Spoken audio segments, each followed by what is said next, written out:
Welcome to Tossing Grenade the Windmills.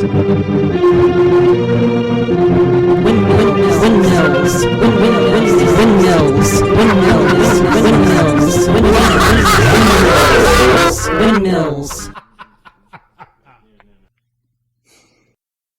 Hi, my name is Matt Franklin. All right, on to the podcast. This is the novel Grenademan vs. the Zombies by T.C. Ricks.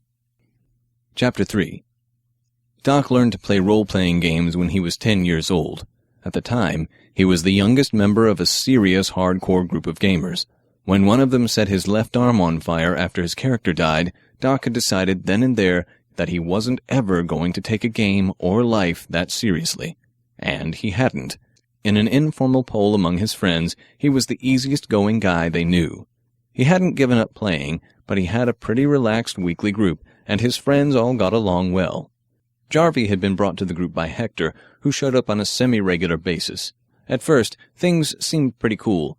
Jarvie knew a lot about a lot of things, and he role-played well. But Jarvie had some antisocial behaviors that made him kind of hard to deal with. Doc didn't like kicking anyone out of the group, though. That wasn't cool with him. But Hector stopped coming. So had Harv and Michelle. They didn't like playing with Jarvie. That had been 5 months ago, the night of the original bet. Oscar and Jarvie had both been drinking. They hated each other, but Oscar wasn't going to let Jarvie chase him away, and Jarvie didn't seem to have anywhere else to go, so things got less and less pleasant.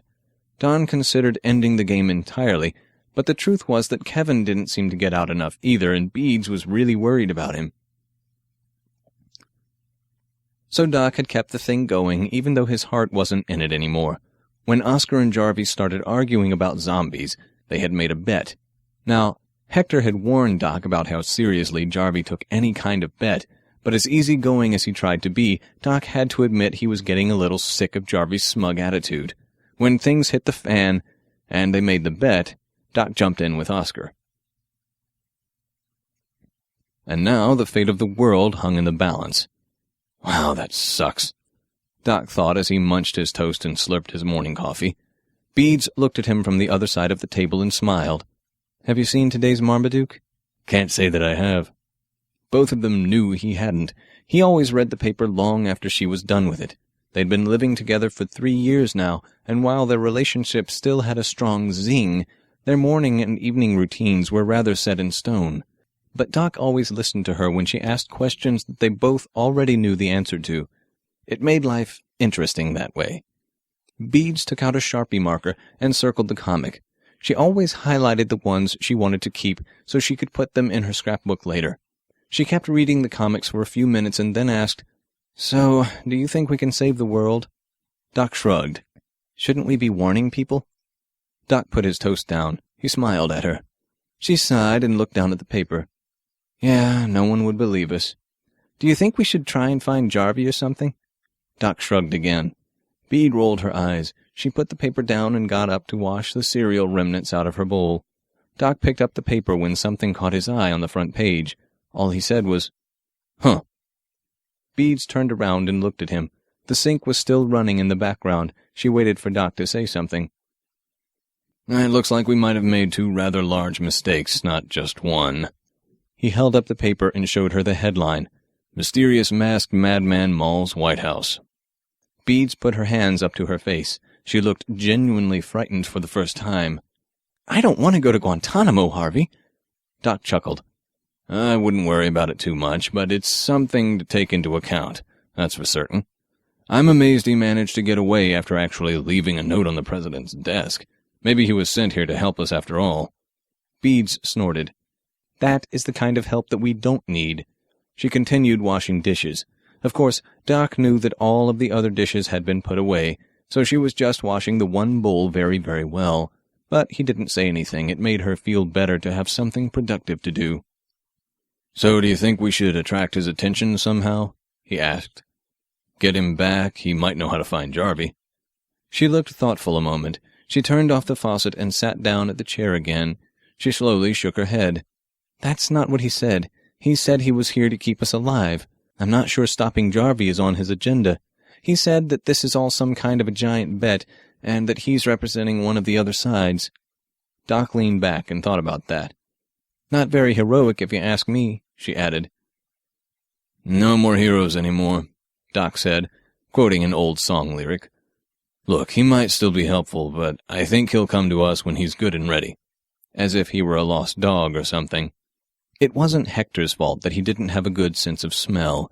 He also wasn't that good at remembering specific details from day to day. He was a good programmer, and though people always complained about his sloppy code, he did a good enough job that he was able to work from home. These days, he didn't leave the house much at all. He used to go to science fiction conventions, but when the cleaning patrol had doused him with perfume and shouted that he could use a shower, he had been too embarrassed to return. Hector didn't like confrontation. He believed in live and let live. If he wanted to have slightly different sanitary habits than most people, what was the harm? When Doc called him on the phone, he had to try really hard to fight all of the negative feelings that came up. He had to remind himself that Doc had only laughed. It was Jarvie who had said all of those hurtful things. No one else had said that he was wrong, though. They had laughed along with Jarvie. The voice on the other end of the phone sounded apologetic. That made Hector happy. "Hector, are you there?" "What, huh? Oh, yeah, sorry, Doc, I was just thinking. What's up?" "Please apologize. Please, please, please, I need a friend I can count on." "Sorry I haven't called for so long." It was good enough. "Hey, life happens." There was a pause, and Doc continued. "Hector, we're having a meeting tonight, just a few friends. We'd like you to come." There was a longer pause, and Doc added, "I need your help with something." "What is it?" Hector was rather curious. He stood up and began to pace among the carefully piled pizza boxes.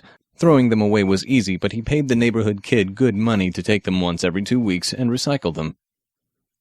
"I don't have time to tell you. The police are here." Hector felt his heart rate increase. He checked his pulse while he spoke.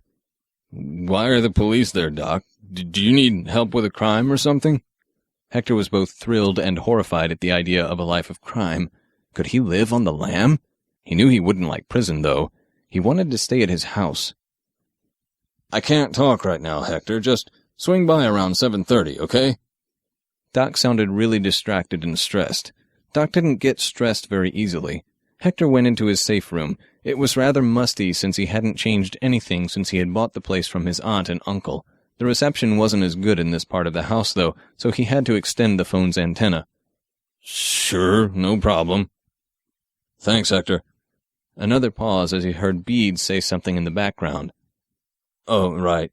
Hector." "Yeah?" "Remember that Michelle has asthma?" Doc hung up. Hector sighed. Asthma was polite Doc speak for, "Take a bath, Hector." Marv knew he was special. He knew that destiny had something in mind for him the day he had become aware of himself.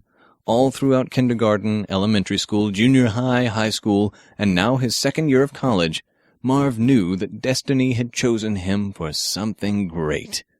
Marv had a lot of self-confidence. He had been very athletic in high school and was now currently at the University of Athens on a volleyball scholarship. He would have gone into football or basketball, but they had never really interested him. Marv liked non-team sports. Michelle had heard all of this before and still loved Marv anyway. They had defied the odds and been sweethearts since junior high. She didn't feel smothered by him, and she had no reason to believe that he had felt smothered either. They were meant for each other. She loved Marv's self-confidence, though sometimes she felt he took it a bit too far. When Beads called her on that cell phone, she was a little surprised. "Hey, Calamamraria Aria Isla. How are you?" she said. "Beads," she said with annoyance. "Call me Beads. We've got a situation." How did one convey that the world might end? How did one get over the fact that Michelle's character had been doing very inappropriate things in-game to get sexual attention from Doc despite repeated private warnings from Beads? It had been a shame to set her character on fire like that, but it had kept Michelle out of the picture for a while. Beads had to move beyond that now. "Really?" Michelle played with her sweater a bit. It didn't keep the cold out very well, but it looked good. Beads sounded really worried. Marv looked at Michelle. "If they want us to play again, ask them if Jarvie is still there. I'm not wasting my time with that jerk." This has been the Tossing Grenades at Windmills podcast. I'm Thomas Ricks. Music by Melanie Ricks. Voices by Skip Huffman and Josie Bergen-Lawson.